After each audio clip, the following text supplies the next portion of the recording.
ભોજપુરીને આખી દુનિયામાં 25 કરોડ લોકો બોલે છે, જુએ છે, પણ જ્યારે તમારી ફિલ્મો જુએ છે તો એમને શું સંભળાય છે?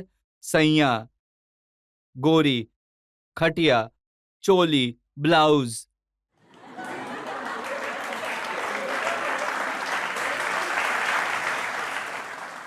આ સૌથી યોગ્ય જગ્યા છે. આ એ મંચ છે જ્યાં હું આ વાત કરી શકું છું, આખી દુનિયાને કહી શકું છું કે આ ઘણું મોટું ષડયંત્ર છે ભોજપુરીને બદનામ કરવાની.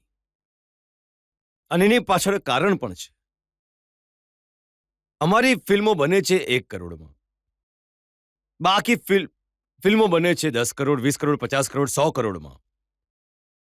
અને જ્યારે થિયેટરમાં અમારી ફિલ્મો લાગે છે ભોજપુરીની, અને ત્યાં જે 100 કરોડની ફિલ્મ રિલીઝ થઈ રહી છે, અને જ્યારે થિયેટરવાળાને કહેવામાં આવે છે કે ભાઈ અમારી ફિલ્મ રિલીઝ થઈ રહી છે, લગાડો, તો કહે છે કે નિરૂવાની ફિલ્મ લાગી રહી છે, તમારી નહીં લાગે. તો એમને લાગે છે કે આ કઈ ફિલ્મ બનાવી રહ્યા છે આ લોકો, જેને કારણે અમારી આટલા મોટા સુપરસ્ટારની ફિલ્મ ત્યાં નથી લાગી રહી. તો જોવે ને, તો જોવે છે તો એમને સાચે જ ખબર પડે છે કે આ તો ઘણી સારી ફિલ્મ બનાવી છે, આ લોકોએ ઘણી જ લાજવાબ ફિલ્મ બનાવી છે. તો એમને ડિગ્રેડ કેવી રીતે કરી શકાય?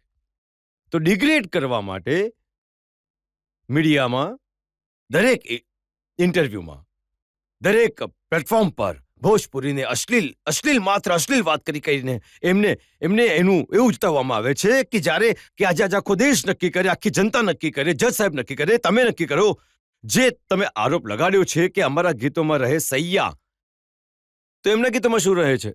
સૈયા કે સાથ મળૈયા મેં. એ અશ્લીલ નથી, એ અશ્લીલ નથી. એમના ગીતોમાં શું હોય છે?